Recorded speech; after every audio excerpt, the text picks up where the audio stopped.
El mundo está observando estupefacto las protestas que estallaron en Cuba. No es la primera vez que ocurren. Como antecedente está, por ejemplo, entre otros, el maleconazo, como se llamó en 1994, a aquellas multitudes que salieron al malecón en La Habana. Pero la diferencia con este caso es que en 1994 aquel estallido social se manifestó solo en la capital de Cuba, en La Habana. En esta oportunidad comenzó en el interior, en San Antonio de los Baños, y se extendió por muchas ciudades, una veintena de ciudades, incluida la capital, la ciudad de La Habana. ¿Por qué estalló esta protesta? Bueno, hay una gota que colmó el vaso, pero hay un vaso que ya estaba casi lleno.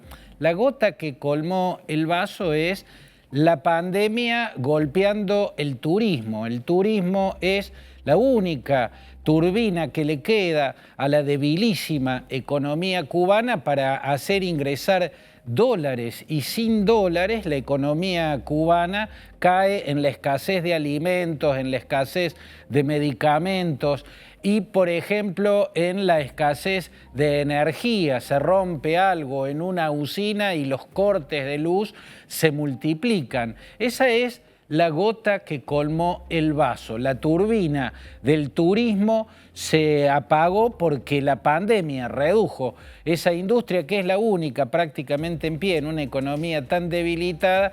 Eso impidió el ingreso de dólares y ahí vino la escasez de alimentos, la escasez de medicamentos, los cortes de energía. Pero esa es la gota que colmó el vaso. El vaso ya estaba casi lleno y desde hace mucho tiempo. Y eso que llena ese vaso es una economía agotadísima, una economía eternamente languideciente y una sociedad que cada vez, en el marco de los padecimientos, las calamidades que impone la economía, cada vez tolera menos el totalitarismo, ¿no?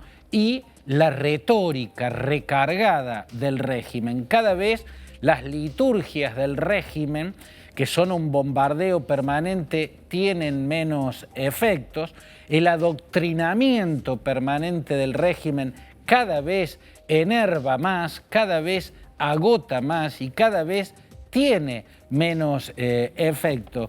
Y como factor también de ese vaso que ya estaba medio lleno está la aparición de una nueva generación que se manifiesta en lo artístico a través de movimientos de artistas como el llamado Movimiento San Isidro y a través de algunos géneros musicales en especial, por ejemplo, el rap, ¿no? La irrupción de esa nueva generación rompe la regla. Es la primera generación que se atreve a decirle abiertamente dictadura al régimen, ¿no? Es la primera generación que se atreve, por ejemplo, a contravenir el lema patria o muerte, que es un lema clave, una bandera. Desde el origen de la revolución, una bandera del Partido Comunista Cubano, al patria o muerte, desde una popularísima y estupenda canción con ritmo de rap, esta nueva generación le antepone el patria y vida. El patria y vida contra el patria o muerte es una señal de una vuelta de página, es una señal de una dimensión diferente en la política cubana. Quiere decir esto que esta vez la protesta va a triunfar sobre el régimen. Bueno, cuando uno mira la historia ve que no necesariamente las protestas tienen un destino inexorable de victoria. La historia está regada de triunfos de la protesta, pero también de triunfos de la represión. Y esto ocurre también en el escenario de los países con regímenes comunistas. Por ejemplo, en el año 1989 empezó a tambalear todo porque en Polonia la protesta encabezada por un líder sindical, el electricista de los astilleros Lenin, Lech Walesa, y el sindicato de los obreros de esos astilleros, Solidaridad, terminó tumbando al régimen que encabezaba en ese momento el general Jaruzelski. Lo que ocurrió en Polonia inició un tembladeral que trajo en 1989 las protestas en Rumania, que se iniciaron en la ciudad de Timișoara y terminaron llegando a Bucarest, derribando al régimen que encabezaba un dictador brutal que era Nicolae Ceausescu. Y también cayó, entre otros, el régimen de la Alemania comunista, la llamada República Democrática de Alemania, la RDA. Las protestas en Alemania comenzaron en la ciudad de Leipzig, en torno a la iglesia de San Nicolás.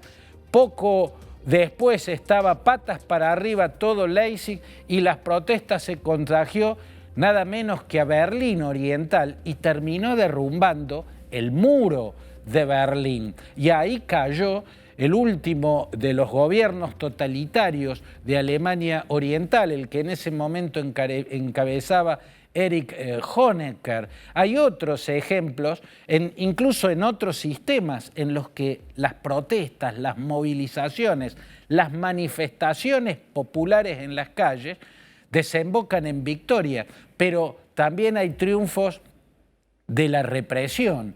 Como triunfos de la protesta en otros regímenes está el caso en Egipto, cuando las masas ganaron la plaza Tahrir y terminaron volteando al déspota Hosni Mubarak. Y lo mismo ocurrió posteriormente en Argelia, donde las movilizaciones populares terminaron derribando al régimen del déspota Abdelaziz Bouteflika. Pero en Arabia Saudita, por ejemplo, las protestas que inició la minoría chiita fue aplastada brutalmente, triunfó la represión en Arabia Saudita. Lo mismo ocurrió en la República Islámica de Irán en varias oportunidades. Y en el campo comunista hubo muchos triunfos de la represión. Antes de las victorias de las movilizaciones populares que cité, estuvieron los triunfos de la represión, por ejemplo, en Budapest, en 1956, cuando la represión aplastó las protestas contra el régimen comunista en Hungría, y también triunfó, por ejemplo, en 1968, en lo que por entonces se llamaba Checoslovaquia, ¿no?, donde los tanques soviéticos intervinieron directamente y aplastaron la llamada primavera de Praga. En fin, hay ejemplos que muestran que la rebelión en Cuba puede triunfar y hay ejemplos que muestran que puede triunfar la represión, como de hecho en otras muchas ocasiones y en muchas partes del mundo la represión ha triunfado. En este caso hay una represión brutal, o sea, Díaz-Canel, el actual presidente, aunque el poder, creo yo, lo sigue manejando desde atrás del trono Raúl Castro, Díaz-Canel reaccionó con mucha rapidez y con mucha virulencia. La policía salió a reprimir, mandó a los boinas negras, que son fuerzas represivas altamente agresivas, y dio un paso más, el más brutal de todos, si se quiere. Llamó a las bases del Partido Comunista, a los militantes, a los afiliados del Partido Comunista, que son una suerte de casta privilegiada y tiene mucho incentivo para salir a defender el statu quo. Los llamó a salir a las calles a chocar contra los que están protestando. O sea, el presidente de Cuba, Díaz-Canel, alentó el choque de civiles contra civiles. Por lo tanto, la represión es fuertísima. A eso se suma que cortaron inmediatamente Internet, que cortaron inmediatamente, bloquearon la telefonía celular. Y estos son los elementos que han generado el fenómeno de las protestas en la última década, ¿no? La posibilidad de las manifestaciones autoconvocadas, las manifestaciones sin líderes, sin grandes organizaciones que estén por detrás organizándolas. Bueno, con una intervención rápida cortando Internet se bloquea esa posibilidad de comunicación horizontal que explica lo que pasó este fin de semana, ¿no? Que en tantas ciudades estallaran tantas protestas, pero de todos modos, lo que se vio en Cuba y por eso tanta estupefacción, me parece que marca una vuelta de página. ¿Por qué? Porque por primera vez estamos viendo generaciones que ya no se dejan inhibir por los mecanismos de inhibición que todo sistema totalitario tiene para impedir la protesta antes de que ocurra. Los mecanismos del totalitarismo son lo que en definitiva podemos describir como redes de delación que llegan a todos los rincones, a todas las células de la sociedad. Y son redes de delación, ¿no? Civiles que delatan a otros civiles, familiares que delatan a familiares, vecinos que delatan a vecinos. Algunos de esos dispositivos de disuasión mediante la delación es, por ejemplo, el CDR, ¿no? El Comité de Defensa de la Revolución, que son organizaciones por cuadra, que son encabezados por lo que en los hechos constituye comisarios políticos. Y el comisario político, cuando ve una señal de disidencia, alerta automáticamente. Esas redes de delación son las que convierten al Estado en un gran hermano que todo lo ve, porque la sociedad está plagada de dispositivos de delación, de gente dispuesta a delatar a otra gente. Y esa es el arma más poderosa del totalitarismo, su capacidad de disuadir la protesta antes de que la protesta se produzca. El totalitarismo puede combatir la protesta sin represión. Cuando ya tiene que recurrir a la represión, o en este caso,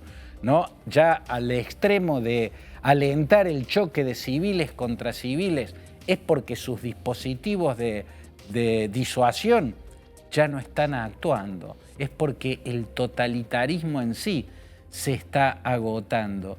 Y esa señal también apareció como una novedad en este escenario, donde por primera vez al lema Patria o Muerte lo desafiaron con otro lema: Patria y vida.